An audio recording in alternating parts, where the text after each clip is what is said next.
Hello! మనవలు, పిల్లలు వచ్చి కూర్చోండి. వినాయకుడి కథ చెప్పుకుందాం ఇవాళ. వినాయక చవితి వస్తోంది కదా మరి. అంచేత వినాయకుడి కథ విందురుగాని రండి.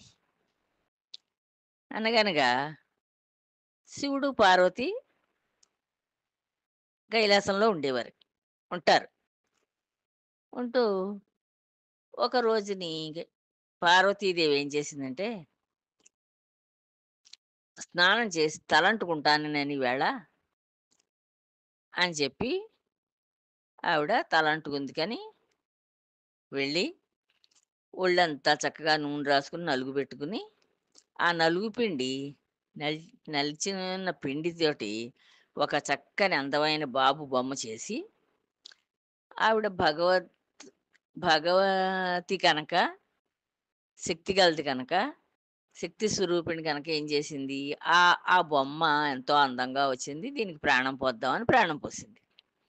ప్రాణం పోస్తే అందులోంచి ఒక చిన్న బాబు చక్కగా అందమైన బాబు వచ్చాడు. తయారయ్యి వచ్చాడు. మాట్లాడుతున్నాడు. అమ్మా! అమ్మా! అని.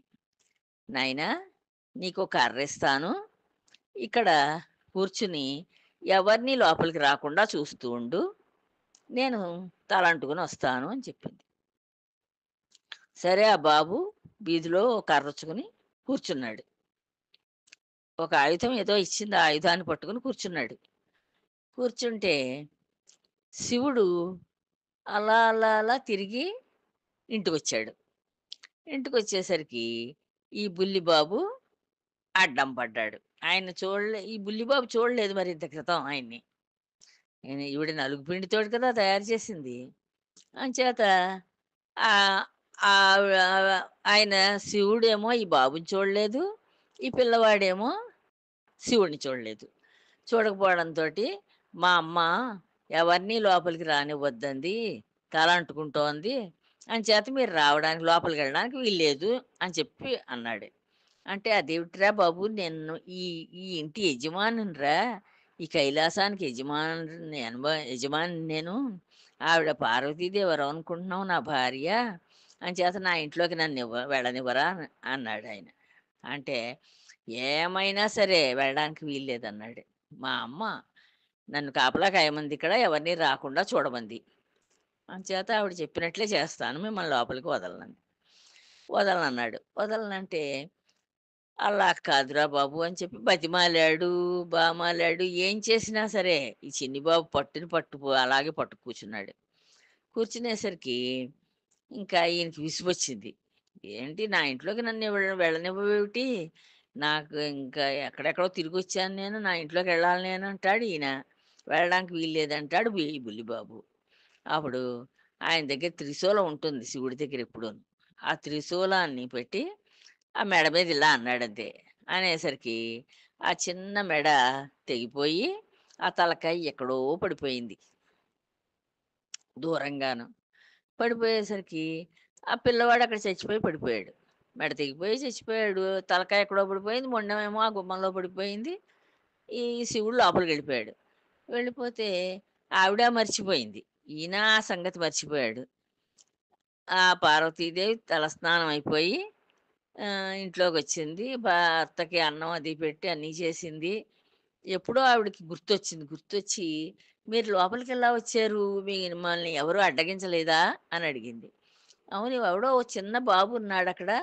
వాడి చేతిలో ఒక ఆయుధం కూడా ఉంది. వాడేమో నన్ను వెళ్ళొద్దంటాడు. లోపలికెళ్ళడానికి వీల్లేదంటాడు. మా అమ్మ అంటాడు. అమ్మ చెప్పిందంటాడు. అసలెవరు చెప్పారు? ఏమిటి? ఆ పిల్లాడెవరు? అని అడుగుతాడు శివుడు. అంటే ఇలా నేను నలుగు పిండితోటి నేను తల అంటుకుందామని వెళ్ళి నలుగు పిండితోటి బొమ్మ చేసి, ఆ బొమ్మకి ప్రాణం పోసి, ఆ బొమ్మ అందంగా వచ్చింది కదా అని ప్రాణం పోసాను. ప్రాణం పోసి, ఆ బొమ్మనేమో వీధి గుమ్మల్లో ఆయుధం ఇచ్చి నిలబెట్టాను. "ఏం చేశారు ఇంతకీ ఆ బొమ్మ నా పిల్లవాడిని ఏం చేశారు?" అని అడుగుతుంది. అంటే నాకేం తెలుసు నీ పిల్లవాడని. నేను ఓ త్రిశూలంతోటి ఓ దెబ్బ కొట్టాను. చచ్చి ఊరుకున్నాడు. తలెక్కడో పడిపోయింది. మొండెం గుమ్మలో పడుంది అని చెప్పాడు. అప్పుడు ఈవిడ బాధపడుతూ కూర్చుంది. బాధపడుతూ కూర్చుంటే, "సరే అయితే బాధపడకు. నేను ప్రమదగణాలను పంపించి ఆ తల తెప్పిస్తాలే" అని శివుడు చెప్పాడు. ఆవిడని ఓదార్చి ప్రమదగణాలను పిలిచి ఉత్తర అహా! ఆ తల వెతుక్కురండి. ఆ చిన్న బాబు తల ఎక్కడ పడిందో చూడండి అంటాడు. చూడండి అంటే వీళ్ళు పాపం ఎక్కడెక్కడో వెతుక్కొస్తారు కానీ ఎక్కడా కనిపించలేదు. మాకెక్కడా కనిపించలేదు తల అంటారు. సరే అయితేను ఉత్తర దిక్కుగా తల పెట్టుకుని ఏ జంతువు ఎవరు పడుకునుంటే వాళ్ళ తల తీసుకురండి అంటాడు. ఉత్తర దిక్కుగా తల పెట్టుకుని పడుకోకూడదు మనం. అంచేత దానికి దానికి సైంటిఫిక్ రీజన్ కూడా ఉంటుందొకటి. అందుకోసమని భూమి ఆకర్షణ శక్తికిను మనకి తేడా వస్తుందని చెప్పి తలలోను అలా ఉత్తర దిక్కుగా పడుకోవద్దంటారు. ఉత్తర దిక్కుగా పడుకోకూడదు తల పెట్టుకొని. అప్పుడు ఈ ప్రమథగణాలు వెళ్ళి ఉత్తర దిక్కుగా ఎవరు పడుకొనున్నారా అని చూస్తే ఒక ఏనుగు పడుకొనుంది. అప్పుడు ఆ ఏనుగు తలకాయ తీసి అంతవరకు నరికి, ఆ తల తీసుకొచ్చి ఈ మొండెం గుమ్మంలో పడుంది కదా! ఈ బుల్లిబాబుది. ఆ మొండానికి ఆ తల అతికేసా తగిలించి అతికేశారు. వాళ్ళు దేవతలు కనుక వాళ్ళ చేత్తోటి రాస్తే చాలు అతుక్కుపోతుంది. అతుక్కుపోయింది. అతుక్కుపోయితే ఆ బె ఆ ఆ పిల్లవాడికి అంత అందమైన పిల్లవాడికి ఏనుగు మొహం వచ్చింది. ఆ ఏనుగు మొహం పెట్టి ఆయనకి ప్రాణం పోసి మళ్ళీ పార్వతీదేవికే అప్పగించారు. సరే పార్వతి సంతోషంగా ఆ రోజున పుట్టాడని చెప్పి మళ్ళీను ఆయనకి ఉండ్రాళ్ళు, జిల్లేడుకాయలంటారు. అవి తీపి కొబ్బరి కూర చేసి వేసి ఆ మధ్యలో పెట్టి చేస్తారు. ఉండ్రాళ్ళు చేస్తారు. అవి చేసి నై ఆయనకి పెట్టి తృప్తిగాను కావలసినన్ని పెట్టారు. చక్కగా వినాయకుడు అవి ఆనందంగా తిన్నాడు. అందుకోసమని మనం కూడా ఆయన ఆయన పుట్టినరోజున మనం వినాయక చవితి అని చెప్పి చేసుకొని మనం కూడా ఆనందంగా మనం ఆయనకి నైవేద్యం పెట్టి కడుపు నిండా తింటాం అన్నమాట. అది వినాయక చవితి కథ. బావుందా? మళ్ళీ ఇంకో కథ చెప్పుకుందాం తర్వాత. ఉంటాను. జై శ్రీరామ్.